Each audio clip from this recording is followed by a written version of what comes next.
jungle.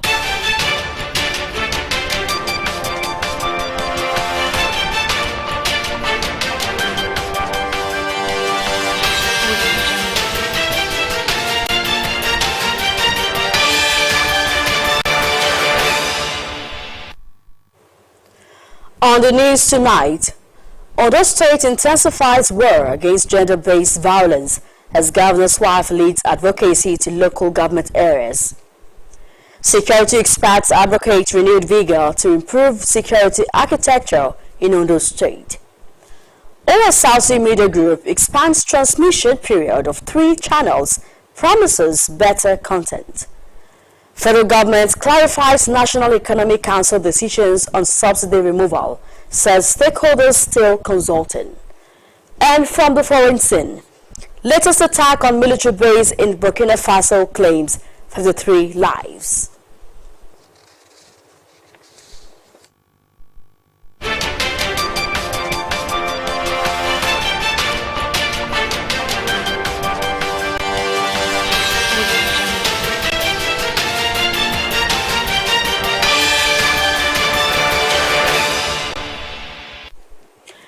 Good evening.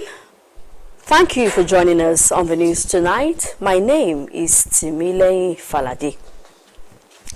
In pursuance of zero tolerance to gender violence in Ondo State, more local governments have been sensitized on the dangers behind the violation of gender rights.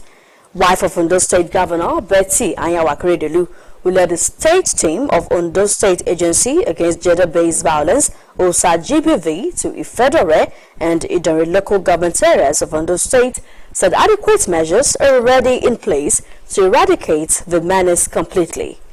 Government House correspondent Omoniola Humbeji has the rest of the story.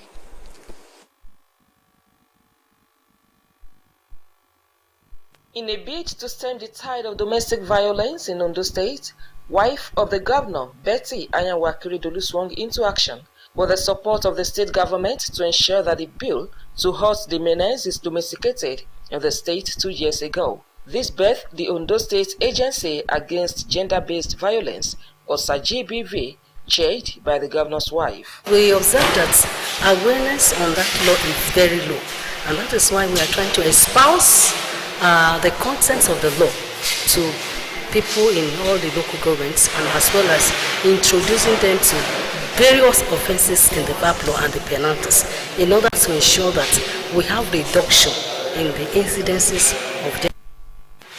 Igbarauke in Ifedore, as well as Odode Idori in Idori local government areas, received the entourage of Ondo State Agency Against Gender-Based Violence, Osrc, as part of measures to address gender violence in the state. Wife of the governor, who doubles as chairman of the agency, Betty Anyanwu, lauded the support of stakeholders towards the growth of the council areas.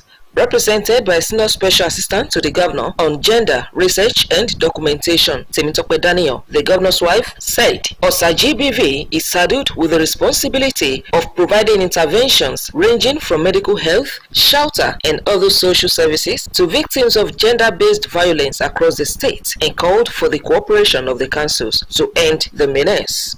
When we have this law and people don't know that a law like that exists, but through this sensitization, people are already aware, and we believe that they will step down the information, they will go to the nooks and crannies of their locality and tell people that we already have this law in Ondo State.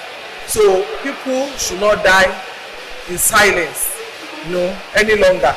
Executive Secretary of the agency, Bolanle Afolabi, pointed out that the essence of the visit is to rule out ignorance, which, according to her, would no longer be tolerated.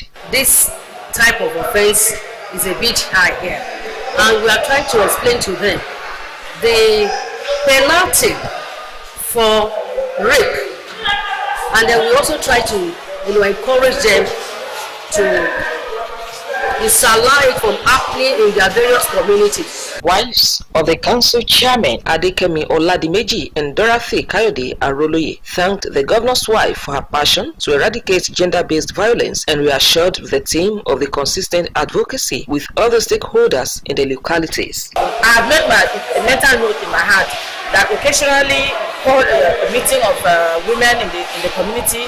We'll remind them about today, about the program, and about the role of every woman in her home to safeguard her home and her children against any sort of violence. My people have learned a lot about what to say today, so we appreciate this more once again. We will know how to warn our children and take care of our people so that they will not fall to victim of raping or whatever. Traditional rulers, religious leaders, various security personnel, health practitioners, among other stakeholders who were in attendance were given a copy of VAP law for effective information dissemination. Omoriola Humbiji, Osrc News. Now to insecurity issues, kidnappings, killings, destruction of farmlands, among other forms of criminality, sometimes alleged to be committed by suspected herders or persons acting under the guise of herding, are part of indicators of insecurity in Ondo State. Though government's deployment of security agencies like the Amotekun, police, civil defense, and even the military has largely contributed to stemming the spirit of these criminal activities, it appears more still needs to be done to flush out the elements. OSRC Said Ibsala takes a look at the renewed cases of suspected herdsman attack as well as efforts to combat future occurrence. The report will come to you in the course of the bulletin.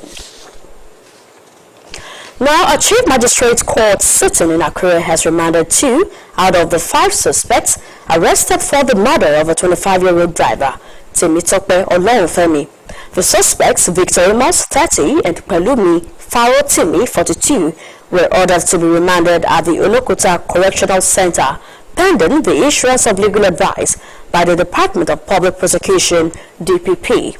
The presiding Chief Magistrate, Musa Al-Yunus, said there are probable causes to remand the 2 suspects who were the first and third defendants in the case. Al-Yunus, however, granted bail in the sum of 500,000 naira each, with 2 sureties in like sum to the second, fourth, and fifth defendants on the ground that there is no probable cause for their detention. The sureties, according to the magistrate, must have landed property within the court's jurisdiction. The case was then adjourned till August 8, 2023 for mention.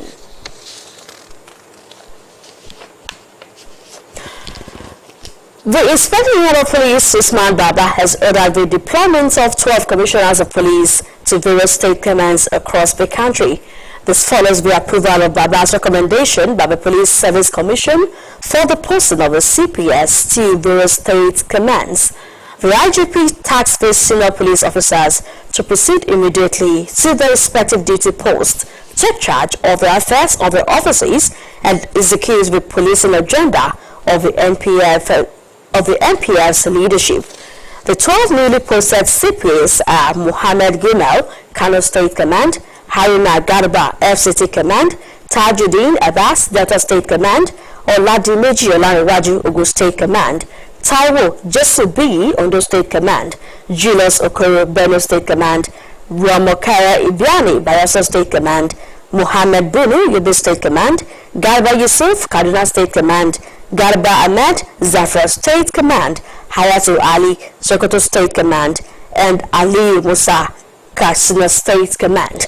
The Inspector General of Police also charged the senior police officers to entrench professionalism and respect for fundamental rights in all officers and men under the supervision, leveraging of recent training for strategic police managers held at the Nigeria Institute of Police Studies, JABI, Abuja. Now, against media reports that the federal government has suspended the removal of petrol subsidy, the government says it has not suspended the removal, but rather expanded the subsidy removal committee to include teams from the incoming administration and the state governors. The Minister of Finance, Budget and National Planning, Mrs. Zainab Ahmed, said the NEC deliberated on the issue extensively and came to the conclusion that the subsidy must be removed as it is not sustainable, but that there was a need for further consultations especially the need to involve members of the incoming administration and representatives of the state governments. Mrs. Ahmed also said the NEC agreed to form an expanded committee that will be looking at the process for the removal of the subsidy, including determining the exact time as well as the measures that need to be taken to provide support to the poor and the vulnerable. She added that the committee will also consider alternative measures that will be put in place to ensure that there is sufficient supply of petroleum across the country. You're still watching Osrc News at 7. We'll take a quick break now. Do stay with us.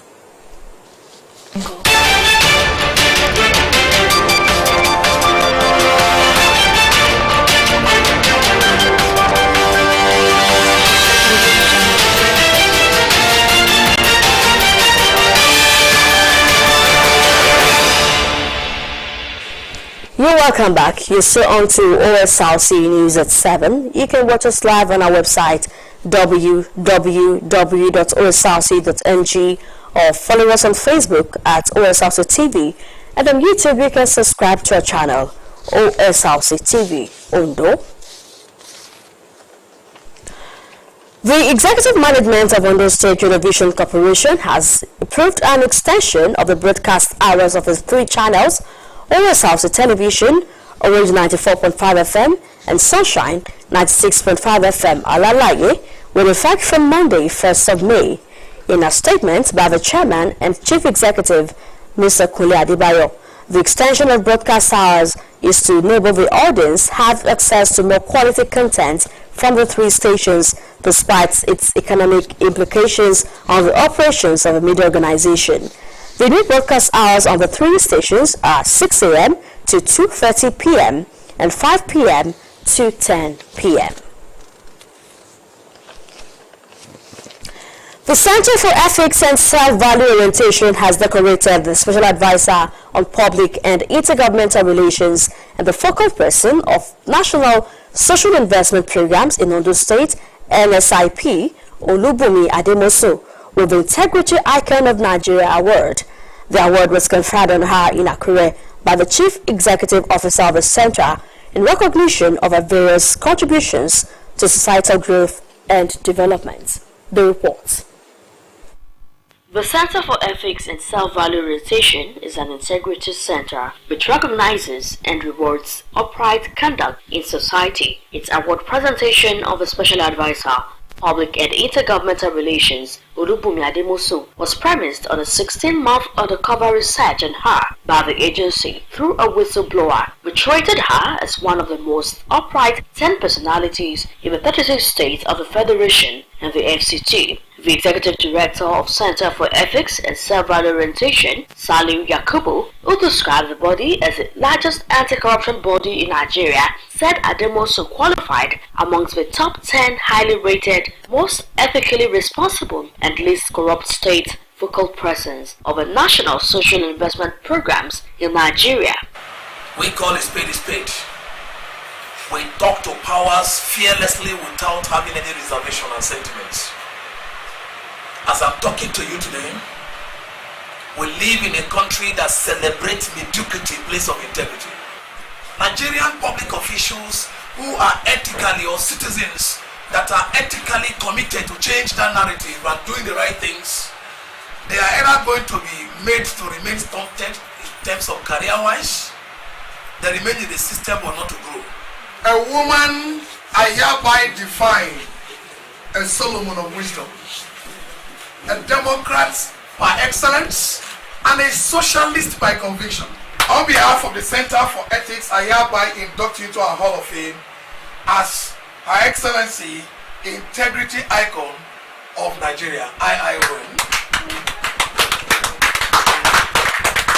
Reacting to the honor, Ademosu appreciated the group, saying the award will spur her to do more humanitarian services for society. Forget it if you say vocal person. If you are talking of 36 plus 1 states, and somebody from nowhere will just come to tell you that in the whole of Southwest, you came first. Second, in the whole of the nation, come, I can tell you that I return the glory to God. You who have seen me in secret has compensated me. She thanked Governor Oluwarotimi Akeredolu for believing in her and giving her the right platform to deliver, and pledged to remain resolute in her ability to make significant change in the nation. The event featured a presentation of Ethical Leadership Conduct Compliance Certificate to Ondo NSIP office for coming first in Southwest and second throughout states of.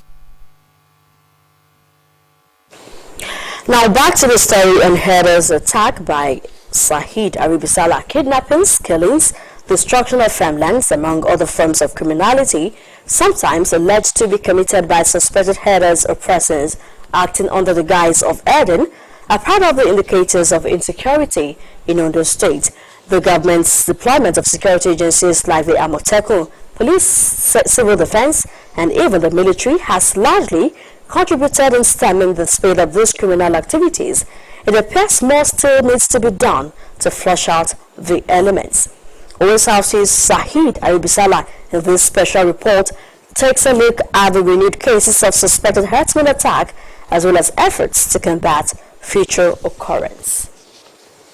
Recently, a 50-year-old farmer, Olaoluwa Olorunfemi, was killed in a fresh attack on Agonyibo at La Forest Reserve in Akure North local government, while 8 others were reportedly injured in the same axis by suspected herdsmen. The incidents join the rising cases of attacks by gunmen alleged to be others in different parts of Ondo State.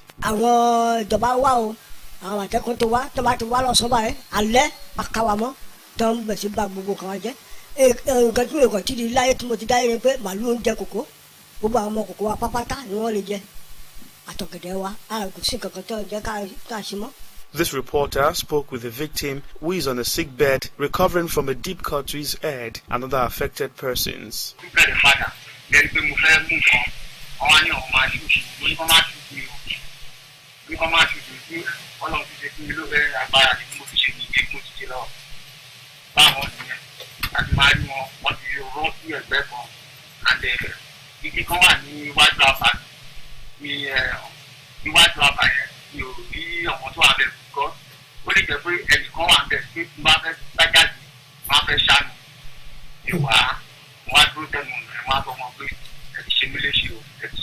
In January, residents of Ajawa community in Akoko Northwest local government area of Ondo State raised the alarm over the unending criminal activities of alleged herdsmen in their community. The traditional ruler of the town, Oloso of Osu Ajawa, Oba Jimo Omola, was also abducted and spent 10 days in captivity before regaining his freedom. In February 2023, no fewer than 6 people were reportedly murdered in 2 weeks at Arimogija and Molege axis of Ose local government area of Ondo State by suspected armed herdsmen. Herdsmen, I think in their thousands, they have been scattered all over the farms. In which we have informed the security agency, precisely Amotekun, in which they have tried a lot for us. But that notwithstanding, when the Amotekun moved in the afternoon, but overnight, this Fulani, they will go to farmers' camp, and occasionally they will shoot gun and signs that they will do macheting of farmers to the extent that even some will take them on our own communal effort, took them to hospital. In March 2023, the Ajegunle Powerline community in Akure North local government area of Ondo State came under attack with farmers reportedly injured. Within the last 2 months, we have been experiencing another mayor, and precisely they have been attacking farmers in midnight. And even of that, they have even ate a lot of our farm produce in millions. And because the farmers there were in counting, we can be less than 500 to 600 farmers. Gun-wielding herdsmen attacked Ogbese community in Ondo State, during which several residents were kidnapped while others were injured. They macheted a farmer in after power line.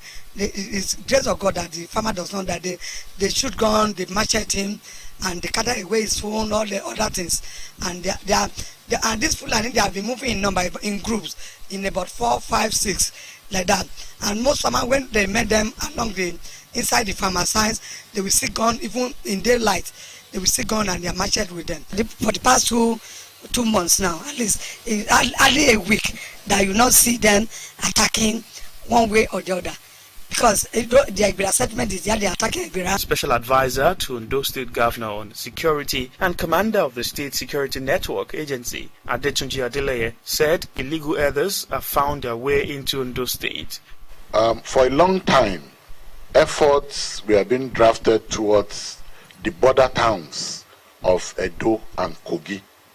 So we found out that majority of those that are driven away from the forests in Okeala, Edo, Ondo border, Kogi, Ondo border found their way through the neighboring Ekiti state into the Ijuita-Obolu axis. In the last 1 month, we have very heavy and unusual influx of herdsmen into the state.